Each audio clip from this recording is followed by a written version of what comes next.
নমস্কাৰ টাইমলৈ স্বাগতম জনাই ষ্টুডিঅ'ত মই সুম। অৰুণাচলৰ বিৰুদ্ধে টিএমপিকে এতিয়া সাময়িকভাৱে অৰ্থনৈতিক অৱৰোধ স্থগিত ৰখা হৈছে। ৪৮ ঘণ্টা সময় দিছে।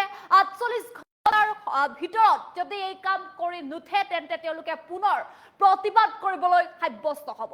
লৈছে এই সন্দৰ্ভত সবিস্তাৰে এয়া চাওক, দৃশ্যাংশ চাওক। আমি দৃশ্যাংশৰ জৰিয়তে সম্পূৰ্ণ জনোৱাৰ প্ৰয়াস কৰিছোঁ কিদৰে এতিয়া বান্দৰদেৱাত যি অৰ্থনৈতিক অৱৰোধ কাৰ্যসূচী টিএমপিকে উত্তাল প্ৰতিবাদ সাব্যস্ত কৰিছিলে আৰু আজি তাৰ খবৰ আহি পৰিছে যে অসমৰ ওপৰত অৰুণাচলীক যি ভয়ংকৰ কাণ্ড হৈছিলে, সেই ভয়ংকৰ কাণ্ডক লৈ যি উত্তপ্ত পৰিস্থিতি কৰিছিলে, আমি সেয়া জনাই আছোঁ। মুহূৰ্তত এই বিগ ব্ৰেকিং নিউজ টাইমিটৰ প্ৰতিগৰাকী দৰ্শকক এতিয়া অৰুণাচলৰ বিৰুদ্ধে টিএমপিকেৰ অৰ্থনৈতিক অৱৰোধ সাময়িকভাৱে স্থগিত ৰখা হৈছে আৰু দোষীক গ্ৰেপ্তাৰৰ বাবে ৪৮ ঘণ্টাৰ সময়সীমা দিছে। এতিয়া ৪৮ ঘণ্টা সময়সীমা বান্ধি দিছে। ৪৮ ঘণ্টাৰ ভিতৰত যদি দোষীক কৰায়ত্ব নকৰে তেন্তে পুনৰ প্ৰতিবাদী পথ অৱৰোধ কৰিব। আৰু মন্ত্ৰী অতুল বৰা, ডাক্তৰ ৰণোজ পেগু, ধেমাজি জিলা আয়ুক্তৰ সৈতে আলোচনাৰ অৰুণাচলৰ ছাত্ৰ সংগঠনে গুৰুত্বপূৰ্ণ বৈঠক অনুষ্ঠিত কৰে আৰু এই বৈঠকৰ পিছতেই অৰ্থনৈতিক অৱৰোধ সাময়িকভাৱে স্থগিত ৰাখে টিএমপিকে। এয়া আমি দৃশ্যাংশৰ জৰিয়তে সবিস্তাৰে জনোৱাৰ প্ৰয়াস কৰিছোঁ প্ৰতিগৰাকী টাইমিটৰ দৰ্শকক। এয়া চাওক কি ভয়ংকৰ পৰিস্থিতিৰ সৃষ্টি হৈছিলে। টিএমপিকেৰ যি প্ৰতিবাদী পথ অৱৰোধ আছিলে, অৰুণাচলৰ বিৰুদ্ধে টিএমপিকে যি অৰ্থনৈতিক অৱৰোধ কৰিছিলে সেয়া সাময়িকভাৱে স্থগিত ৰখা হৈছে। এতিয়া এয়া কেৱল সাময়িকভাৱেহে স্থগিত ৰখা হৈছে আৰু দোষীক গ্ৰেপ্তাৰৰ বাবে ৪৮ ঘণ্টাৰ সময় দিছে টিএমপিকেৰ সংগঠনে। আৰু দোষীক যদি কৰায়ত্ব নকৰে তেন্তে পুনৰ হ'ব প্ৰতিবাদী পথ অৱৰোধ। গতিকে ৪৮ ঘণ্টা সময়সীমা বান্ধি দিছে টিএমপিকে।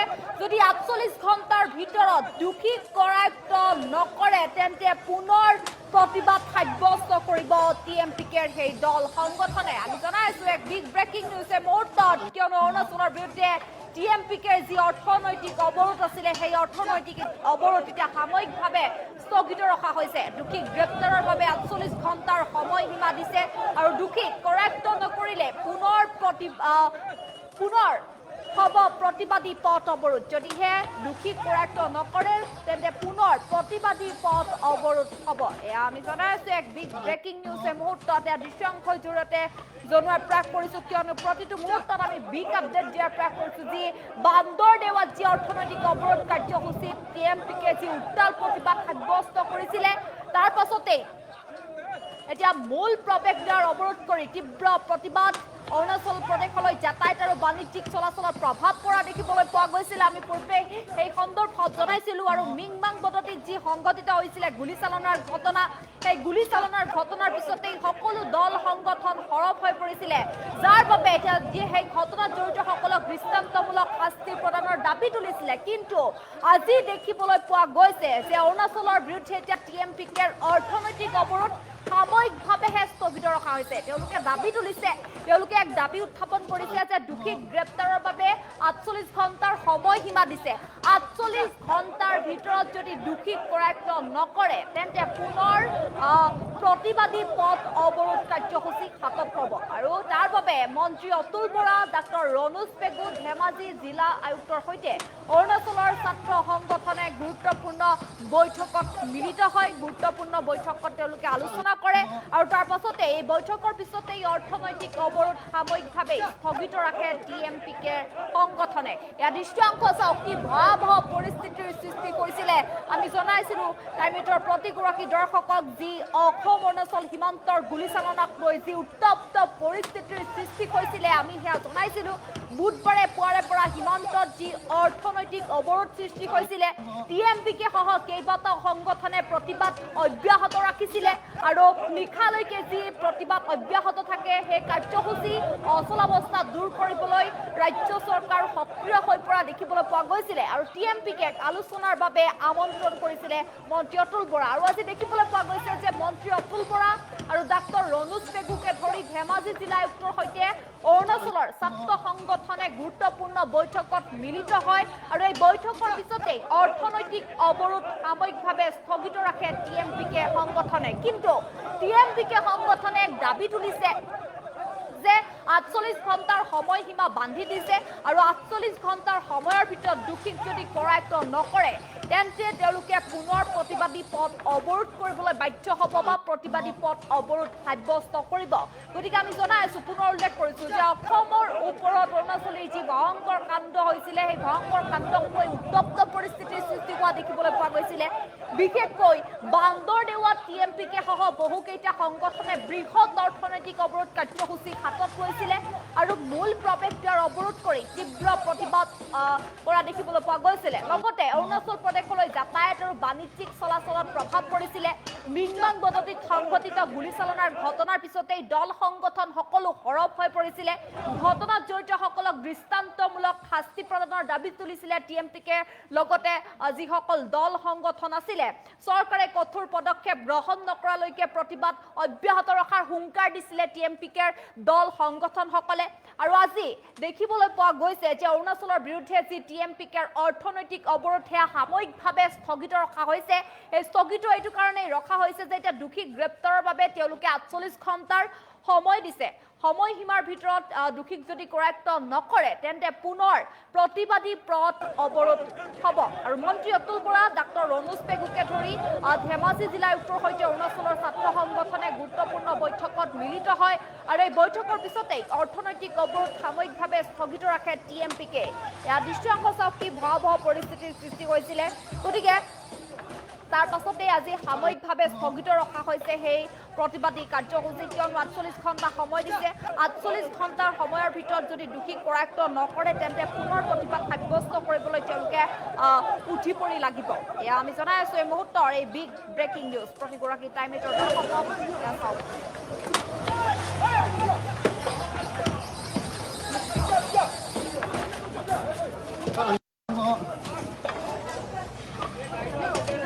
তো অৰুণাচলৰ লগত যথেষ্ট আগবঢ়া গৈছে। নামচাই ডিক্লাৰেশ্যনতেই বহুকেইটা তেনেধৰণৰ ডিছপিউটেড ইছ্যুজ ৰিজল্ভ হৈছে। তাৰপিছত যৌথ কমিটি হৈছে ৰিজনেল কমিটি, কাৰণ অসম অৰুণাচল সীমান্ত যথেষ্ট দীঘল, 800 কিলোমিটাৰতকৈ বেছি। চুবুৰীয়া ৰাজ্যসমূহৰ লগত থকা অন্যান্য ৰাজ্যসমূহতকৈ এই সীমাটো যথেষ্ট দীঘলীয়া, লেংথটো দীঘলীয়া। তেওঁলোকৰ 12খন জিলা আছে সীমাত, আমাৰ সীমাতে। এতিয়া এই আলোচনা প্ৰক্ৰিয়াটো আলোচনা চলি আছে। ইলেকশ্যনৰ কাৰণে মাজতে কিছু গেপ হ'ল। এতিয়া নতুনকৈ আমি আলোচনাৰ প্ৰক্ৰিয়া আৰম্ভ কৰিছোঁ। পৰহি যিখন গুৱাহাটীত মাননীয় মুখ্যমন্ত্ৰীৰ অধ্যক্ষতাত কেবিনেট বৈঠক হৈছিল, সেই কেবিনেট বৈঠকে এখন নতুন কমিটি কৰিছে। মাননীয় মুখ্যমন্ত্ৰীয়ে এখন নতুন কমিটি কৰি দিছে, নতুন কমিটি কেইটা আন্তঃৰাজ্যিক সীমান্ততে কৰিছে আৰু ইয়াত চেয়াৰমেনৰ দায়িত্ব ডক্টৰ ৰণোজ পেগু ডাঙৰীয়াকে দিছে। বাকী জনপ্ৰতিনিধিসকল থাকিব। তদ্ৰূপ চুবুৰীয়া যিখন জিলা আছে অৰুণাচলৰ, তেওঁলোকৰো নতুন ৰিজনেল কমিটি হ'ব আৰু এই আলোচনাখিনি আগবঢ়াই লৈ যোৱা হ'ব। আপোনালোকে জানে যে নামচাই ডিক্লাৰেশ্যনৰ পিছত আমি জইণ্ট ভিজিট কৰাৰ পাছত, লোকেল মানুহৰ অপিনিয়ন লোৱাৰ পাছত, জনপ্ৰতিনিধিৰ অপিনিয়ন লোৱাৰ পাছত কেইটা দিশ চাই, হিষ্টৰিকেল পাৰ্সপেক্টিভ, স্থানীয় মানুহৰ ইচ্ছা, ক'ত থাকিবলৈ ইচ্ছা কৰে, এডমিনিষ্ট্ৰেটিভ কনভেনিয়েন্স কোনটো হ'ব পাৰে, অসম হ'বনে অৰুণাচল হ'ব, এইবোৰ চাই চিতি সীমাটো ঠিক কৰাৰ প্ৰক্ৰিয়া আৰম্ভ হৈছিল কেইখন ৰাজ্যৰ লগতে।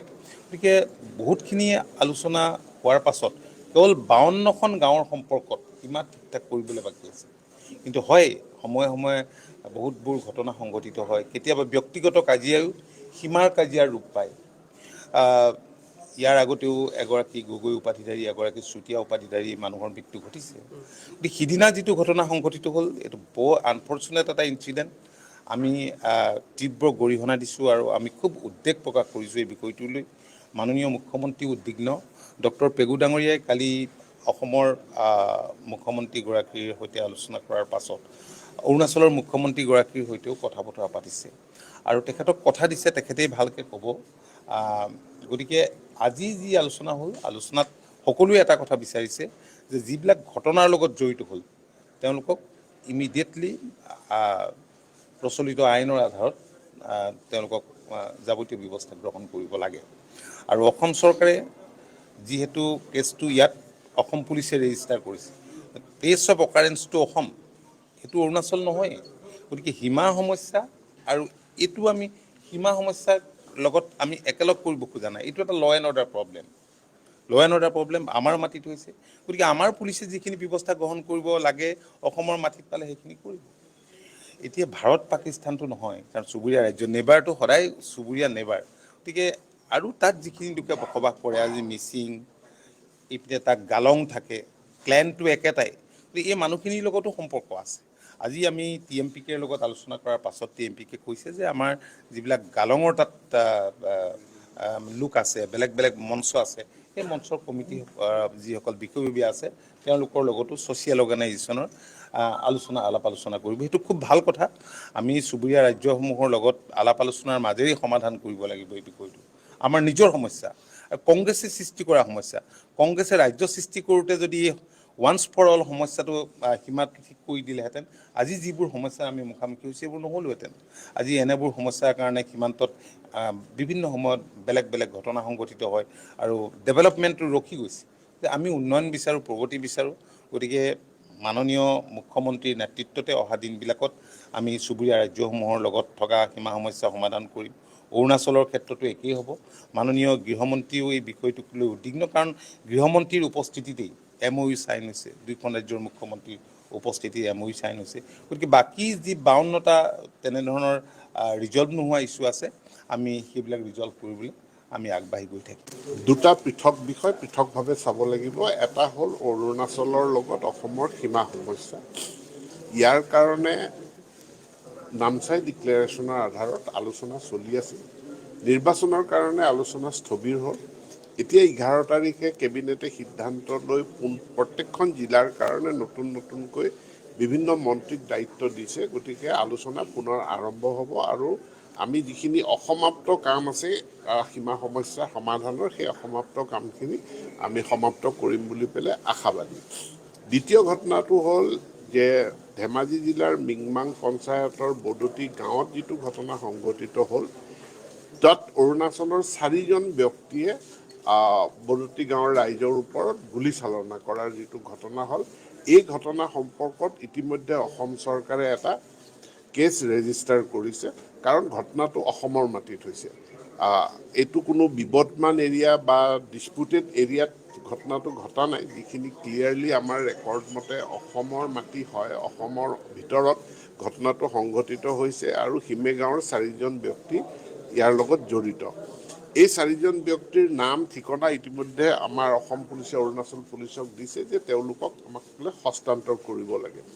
অসম পুলিচে যিহেতু কেছ ৰেজিষ্টাৰ কৰিছে, পৰৱৰ্তী সময়তো তেওঁলোকক অসমৰ ভিতৰত য'তেই নাপায় তেওঁলোকৰ বিৰুদ্ধে যিহেতু গোচৰ আছে গ্ৰেপ্তাৰ কৰিব।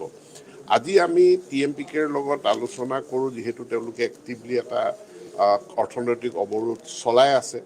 তাৰ উপৰিও আমি আটাচুকে ধৰি বিভিন্ন সংগঠনৰ লগত আমি আলোচনা কৰি আমি সকলোকে আহ্বান জনাওঁ যে আমি অসম চৰকাৰ হিচাপে আমি দুয়োটা বিষয়, এটা গুলীচালনাৰ বিষয় আৰু এটা সীমা সমস্যাৰ বিষয়, এই দুয়োটা আমি অৰুণাচল চৰকাৰৰ লগত আমি টেক আপ কৰিম। আমাৰ পৰৱৰ্তী অসম অৰুণাচল যি শীৰ্ষ পৰ্যায়ৰ আলোচনা হ'ব চিফ ছেক্ৰেটাৰী লেভেলত বা আনকি চিফ মিনিষ্টাৰৰ লেভেল, তাতো এই বিষয়টোৱে স্থান পাব আৰু ইয়াক আমি এইবাৰ লজিকেল কনক্লুজন এটালৈ, অৰ্থাৎ ন্যায় প্ৰাপ্তিৰ পৰ্যায়লৈকে আমি লৈ যোৱাৰ কাৰণে আমি সিদ্ধান্ত গ্ৰহণ কৰিছোঁ বুলি আমি তেওঁলোকক অৱগত কৰোঁ আৰু তাৰ লগতে যিকেইজন আঘাতপ্ৰাপ্ত হৈছে তেওঁলোকৰ চিকিৎসাৰ সমস্ত ব্যয়, ডিব্ৰুগড়লৈ অনা নিয়া, এই সমস্ত ব্যয় অসম চৰকাৰে বহন কৰিব।